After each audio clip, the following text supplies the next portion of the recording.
Graph the piecewise function. We have f of x is equal to x plus 2 when x is less than -1, x squared between -1 and 2, and then 3 for x greater than 2. So let's start at -1. If we plug -1 into this piece, we get -1 plus 2. So the value is 1, so we get -1, 1. Now we don't have an equal on this, so we need an open dot. So we have -1, 1, open dot here. And then to the left of -1, this is a line with a slope of 1. So we need a line with a slope of 1. Here we have it. For -1 to 2, we have x squared. So if we plug -1 in, we get 1. So -1, 1. Now that becomes a closed dot. If we plug 0 into this, we get 0. So 0, 0. Plug 1 in, we get 1. And plug 2 in, we get 4. 1, 2, 3, and 4. So in the middle, we have this parabola. And then on the end, we're going to have a horizontal line y equals 3. And that's for x greater than 2. So 1, 2, 3, open dot there. For x greater than 2, we have this horizontal line. Free response number 2, calculator not permitted. Pictured above are two functions, f of x and g of x. Use the graphs to answer the following questions.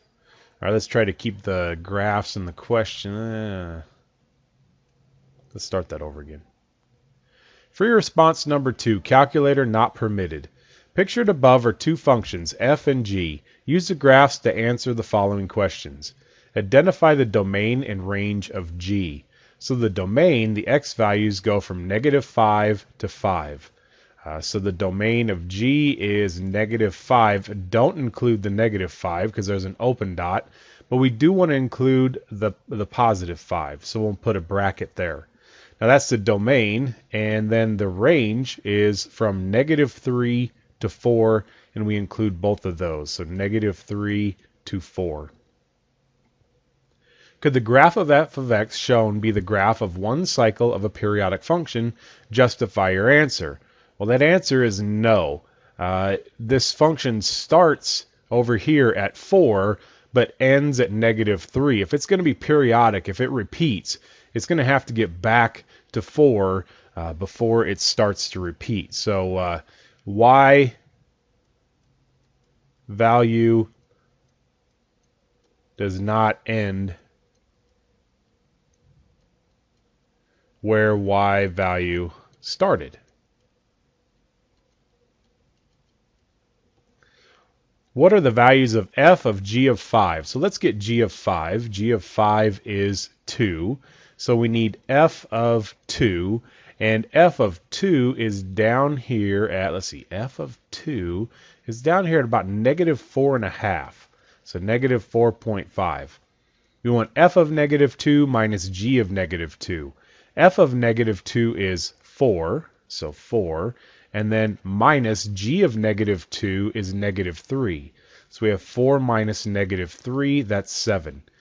G of -5 does not exist, so the last answer is does not exist. Sketch a possible graph of a function h of x which satisfies each of the conditions below. H of -5 is undefined. We'll come back to that one.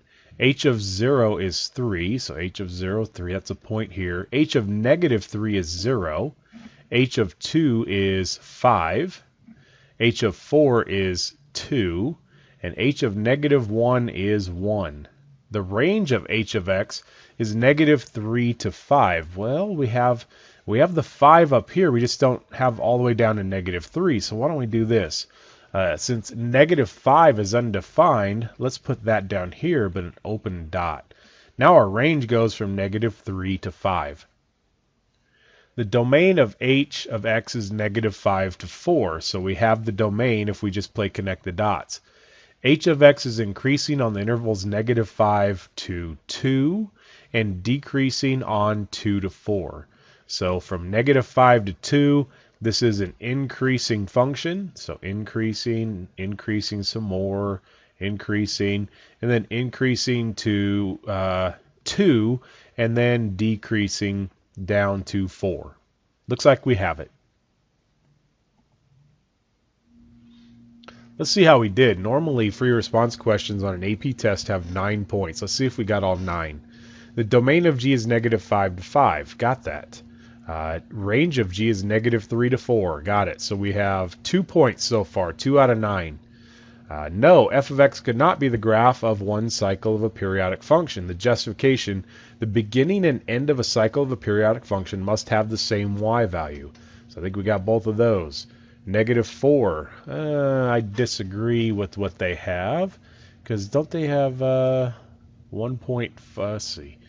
What do we have? G of 5. G of 5 is 2, and f of 2 is down here at negative 4.5. So I think we got it right. They got it wrong. So there it is.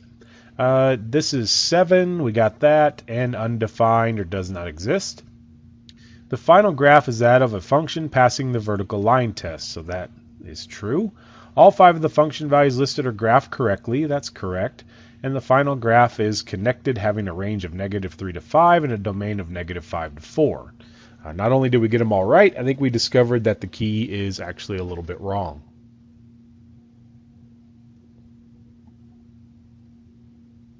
Find f of a plus h, and f of a plus h minus f of a all over h, where h cannot be 0.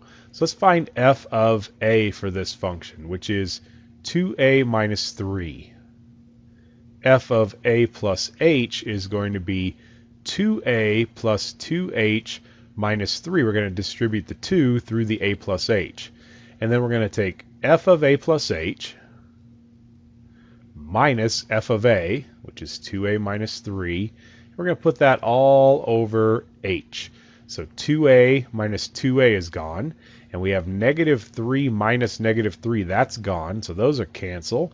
And then we have, looks like we have 2h over h, which is equal to 2. Let's have f of x. We got f of x equals 3x squared. So f of a is equal to 3a squared.